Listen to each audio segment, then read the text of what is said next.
Le paysan du Danube.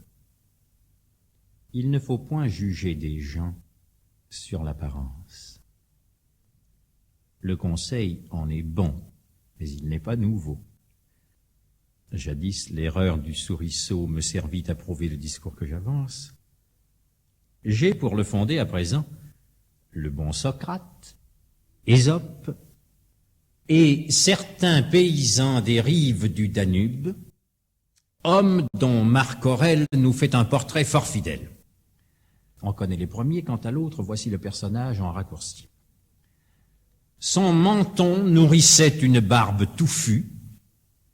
Toute sa personne velue représentait un ours, mais un ours mal léché. Sous un sourcil épais, il avait l'œil caché, le regard de travers. Nez tortu, grosses lèvres, portait saillon de poils de chèvre et ceinture de jonc marin. Cet homme ainsi bâti fut député des villes que lave le Danube. Il n'était point d'asile où l'avarice des Romains ne pénétra alors et ne porta les mains. Le député vint donc et fit cette harangue. « Romains, et vous, Sénat, assis pour m'écouter, je supplie avant tous les dieux de m'assister. Veuillez les immortels, conducteurs de ma langue, que je ne dise rien qui doive être repris. Sans leur aide, il ne peut entrer dans les esprits que tout mal et toute injustice. Faute d'y recourir, on viole leur loi. Témoins-nous que punit la romaine avarice.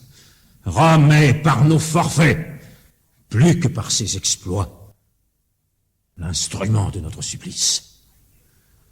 Craignez, Romains, craignez que le ciel quelque jour ne transporte chez vous les pleurs et la misère, et mettant en nos mains par un juste retour les armes dont se sert sa vengeance sévère, il ne vous fasse en sa colère nos esclaves à votre tour. Et pourquoi sommes-nous tous les vôtres? Qu'on me dit en quoi vous valez mieux que 100 peuples divers. Quel droit vous a rendu maître de l'univers? Pourquoi venir troubler une innocente vie? Nous cultivions en paix d'heureux champs, et nos mains étaient propres aux arts ainsi qu'au labourage. Qu'avez-vous appris aux Germains? Ils ont l'adresse et le courage. S'ils avaient eu l'avidité comme vous et la violence, peut-être en votre place ils auraient la puissance, et saurait-on user sans inhumanité. Celle que vos prêteurs ont sur nous exercée n'entre qu'à peine en la pensée.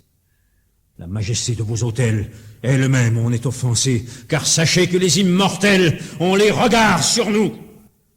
Grâce à vos exemples, ils n'ont devant les yeux que des objets d'horreur, de mépris d'eux et de leur temple, d'avarice qui va jusque à la fureur.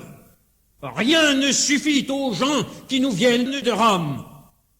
La terre et le travail de l'homme font pour les assouvir des efforts superflus. Retirez-les!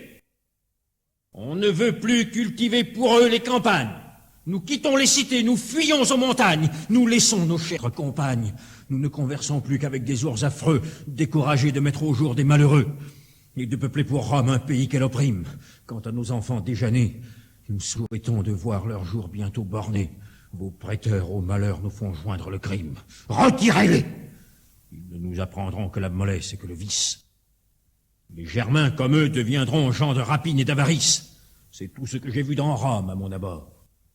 N'a-t-on point de présent à faire, point de pourpre à donner? C'est en vain qu'on espère quelque refuge aux lois. Encore leur ministère a-t-il mille longueurs?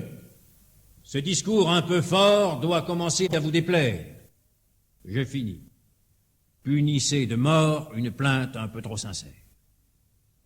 À ces mots, il se couche, et chacun étonné admire le grand cœur, le bon sens, l'éloquence du sauvage ainsi prosterné. On le créa patrice, et ce fut la vengeance qu'on crut qu'un tel discours méritait.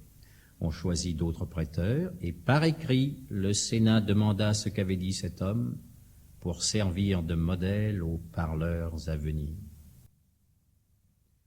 On ne sut pas longtemps à Rome cette éloquence entretenir.